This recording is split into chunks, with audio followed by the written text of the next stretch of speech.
welcome back and back. Mwiriwe mwese, amakuru agezweho muri aka kanya nuko kuri uyu wa gatanu Perezida Paul Kagame yakiriye komiseri muri komisiyo y'umuryango wa Afrika yunze ubumwe ushinzwe ubuzima n'ibikorwa by'ubutabazi n'iterambere ry'imibereho Minata Samanthe Sesoma n'umuyobozi mukuru w'ikigo gishinzwe kurwanya no gukumira indwara Afrika CDC Dr. Jacques Seya. Aya ngaya akaba ari amakuru agezweho cyane, n'amakuru nari ntangiye nguha ikaze kugira ngo se tubane twirukankane ku binyamakuru tubizengurukane, maze ubundi tumenye n'iki kiriwe kivugwa mu Rwanda ndetse no hanze y'u Rwanda. Ikaze niba ari bwo ugeze ahangaha, kandi nkusaba kuba wakora subscribe kuri YouTube channel yacu kugira ngo amakuru yacaga kugereraho ku gihe. Ikaze rero.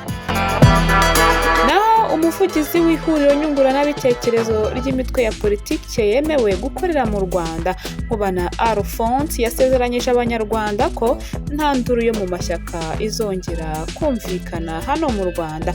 Ibindi bakaba bitangaje ubwo yari mu biganiro byo kwizihiza umunsi mpuzamahanga wa demokarasi. Aya ngaya akaba ari amakuru nayo agezweho.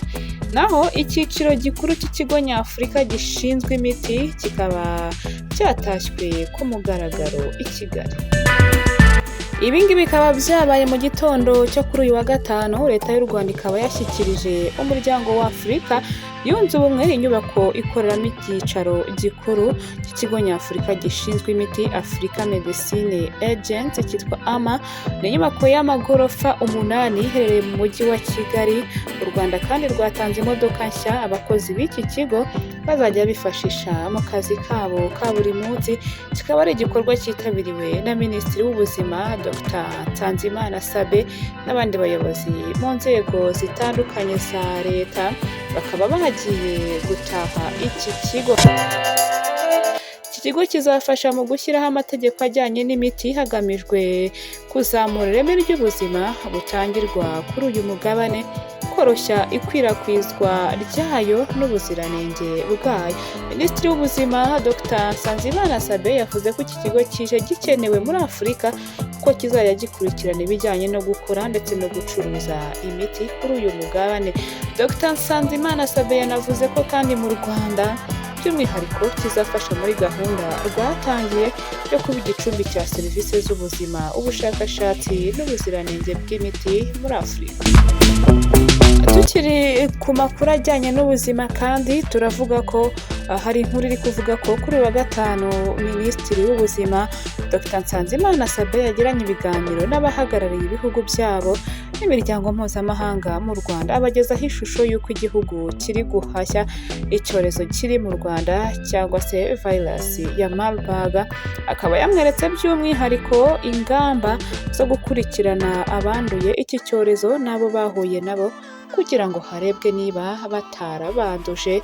Ibyo byose akaba ari ingamba zigenda zishyirwaho n'iyi minisiteri kugira ngo zirengere ubuzima bw'abanyarwanda. Naho nyuma y'uko tukubwiye ko Manchester United isezereye umutoza wayo Erik ten Hag, ubu ngubu bakaba bagize Ruben Amorim umutoza wabo kugeza muri Kamena 2027. Uyu nguyu Amorim akaba ari umunyaportugal ufite imyaka 39, akaba nyine yasimbuye Erik ten Hag uheruka kwirukanwa kubera umusaruro mubi yagaragaje muri iyi kipe.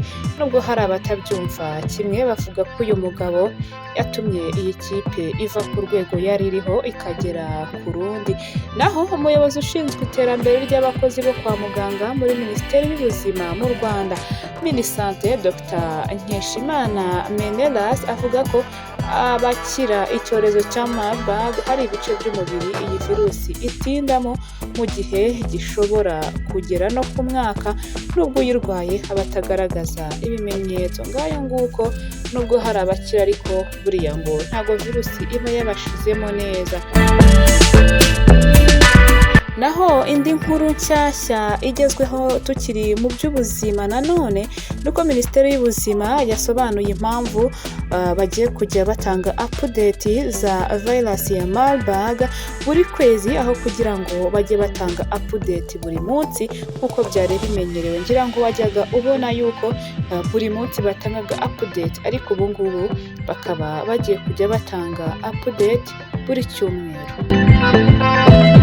Naho mu yindi nkuru, umuyobozi w'inama nkuru y'amashuri makuru na za kaminuza Dr Rose Mukankomeje yatangaje ko mu myaka 7 ishize umubare w'amashuri makuru wiyongereyeho cyane kuko hararenga 20 yasabye gukorera mu Rwanda.